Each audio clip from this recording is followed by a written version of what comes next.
Have you ever stopped to wonder why we argue so much? Nietzsche once suggested that our obsession with debate might be the greatest sign of weakness. Shocking, isn't it? After all, we live in a world where arguing is seen as the pinnacle of intellect. But what if it's just a mask, a disguise for insecurity wrapped in the illusion of reason? Think back to the last time you had an argument. Maybe you were trying to prove a point or defend something you deeply believed in. In the end, was it worth it? Or did it feel like shouting into the wind, hoping it would change direction? Nietzsche challenges us to strip away the surface and confront a provocative question. Is true strength found in argument or in those who no longer need to argue? Today, let's unravel the logic that underpins both modern society and our personal struggles. This might not be comfortable, but it just might open our eyes. Reason, a guiding light or a heavy burden? Socrates believed that reason was the torch that illuminated the darkness of ignorance. To him, an unexamined life was like sailing without a compass, drifting aimlessly in an uncertain sea. This is a powerful idea, but also a dangerous one. By placing reason at the center of everything, he left us with a complex legacy, the compulsion to justify even when it isn't necessary. Think about something simple, like an instinctive decision. Have you ever liked someone without needing a reason? But then reason creeps in like an unwelcome guest, asking Gao, why do you like this person? Are they the right choice? The same happens with career decisions or moments of risk.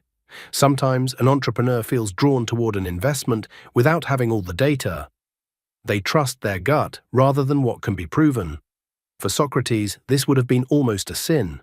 Reason, when used wisely, is like a sharp knife. It cuts through chaos and distinguishes right from wrong. But it can also wound us. Imagine someone who analyzes every detail before taking action. They become a prisoner of their own doubts. Simple decisions turn into a maze of logic. What should be a tool becomes a burden. Pascal once said, "The heart has its reasons which reason knows nothing of." He reminds us that not everything important can be explained. Intuition, emotions, what we call instinct, they all play a vital role in life. Yet we live in a society so dominated by reason that when we can't explain something, we feel lost. Or worse, we feel guilty. Socrates gave us a way of thinking, but did he also create a tyrant that binds us? Argument, a sign of strength or a symptom of powerlessness. Some believe that argument is a way to showcase intelligence and strength. But Nietzsche saw it differently. To him, arguing was often the weapon of the dissatisfied, a way to compensate for a lack of power with sharp words, not to build, but to attack. Look around you. Social media is the perfect example. How many times do you see endless debates over politics, morality, or even trivial matters? And how many of those debates actually change anything? Most of them are just people trying to win through logic because deep down they have no other way to assert themselves. Nietzsche called this the morality of slaves, a mindset of those who lack power, who don't dare to directly confront what oppresses them. So instead, they create values and narratives to justify their position. This doesn't mean all debate is useless, but it's worth asking. Are we arguing to exchange ideas or just to validate our place in the world? Action or paralysis? We often think that the more we analyze, the clearer things will become. But does overthinking actually bring us closer to truth? Or does it just paralyze us? Consider the phenomenon of overthinking, analyzing a situation so much that instead of gaining clarity, we become tangled in uncertainty and delay action. How many times have you postponed an important decision because you wanted to predict every possible outcome? While you hesitate, the world moves on. Nietzsche believed that excessive reflection could become a prison. It makes us think we are progressing when, in reality, we are standing still. He didn't reject philosophy, but he warned that if thinking doesn't lead to real transformation, then it's just another form of escapism. Are we thinking to live, or living to think? The Übermensch, rising above the standards. Nietzsche's concept of Übermensch, Superman, wasn't just about physical strength. It was about becoming someone who rises above inherited values and creates meaning for themselves. Imagine a lone tree standing in an open field.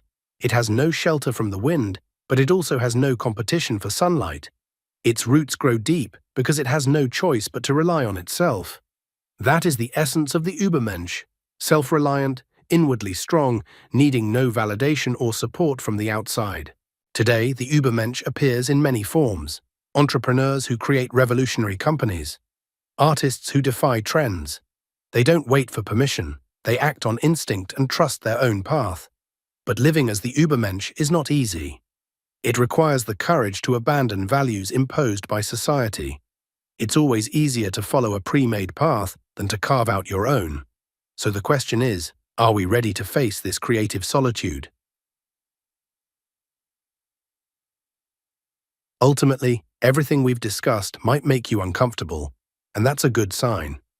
Nietzsche believed that growth comes from questioning what we accept without thinking. But now what? What will we do with these reflections? Who truly controls your choices? Because in the end, the power Nietzsche spoke of is not for others, it is for you.